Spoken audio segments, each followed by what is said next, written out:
welcome you most warmly in the Ministry of Foreign Affairs and to thank you most sincerely for your visit to Algeria. You made a promise, you kept it. And your visit comes exactly 3 months to the day after our first visit in New York. This is indeed an auspicious opportunity to highlight the strong and privileged relationship that bonds Algeria historically to the ICRC. A relationship that is deeply rooted in the history of our nation, which has wholeheartedly welcomed the presence of the ICRC since the start of the Algerian Revolution in 1954. A relationship also that has been profoundly grounded in Algeria's first firm commitment to the international humanitarian law, as we take special pride in ratifying the 4 Geneva Conventions in 1960, even before recovering our independence. And in the same way, we take special pride in contributing few years later to the development of the 1977 2 additional protocols. And last but not least, a relationship that has always drawn its strength from the core values of trust, mutual support, and mutual understanding, values to which both Algeria and the ICRC are fully committed and devoted. In this context, and speaking of this historic relationship, I would be remiss if I did not reiterate our deep gratitude to the ICRC for providing us with the archives of the humanitarian actions and endeavors in Algeria during our national liberation struggle.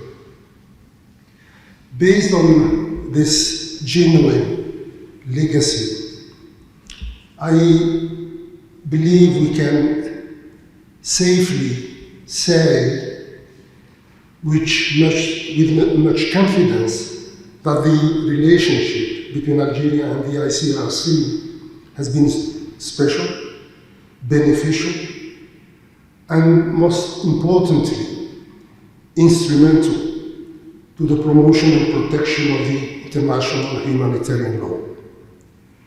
The humanitarian support and capacity building programs that the ICRC has been constantly providing to Algeria is another proof of the strong ties between us.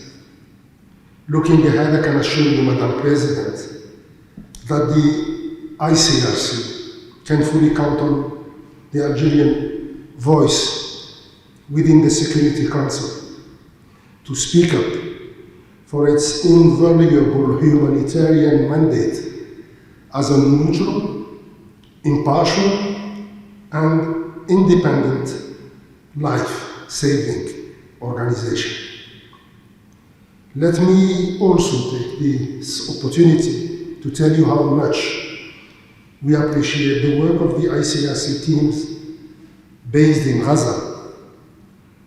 Those teams who continue to provide key healthcare and other vital services under horrific circumstances. We mourn with you the tragic loss of those brave women and men who paid the ultimate price while trying to change things for the better in Gaza. And we highly praise those who continue to take all risks and dangers to save other lives, Palestinian lives. The situation in Gaza and the question of Palestine as a whole are currently our top priority in the Security Council. We continue to press for an immediate and permanent ceasefire, for unhindered access to humanitarian aid, as well as for the protection of civilians. And in the same vein, we continue to emphasize the compelling imperative of upholding the historic and unalienable right of the Palestinian people to statehood as the only way forwards towards achieving lasting peace and stability in the region. I look personally forward to deepening the fruitful and very useful consultations we had started 3 months ago in New York about this issue, as well as about other crisis situations in our neighborhood and far beyond.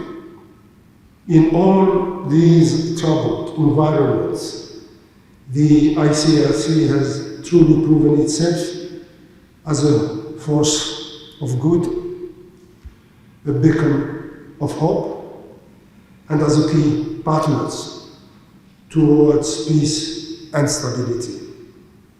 So, thank you very much once again for all what you do in the name of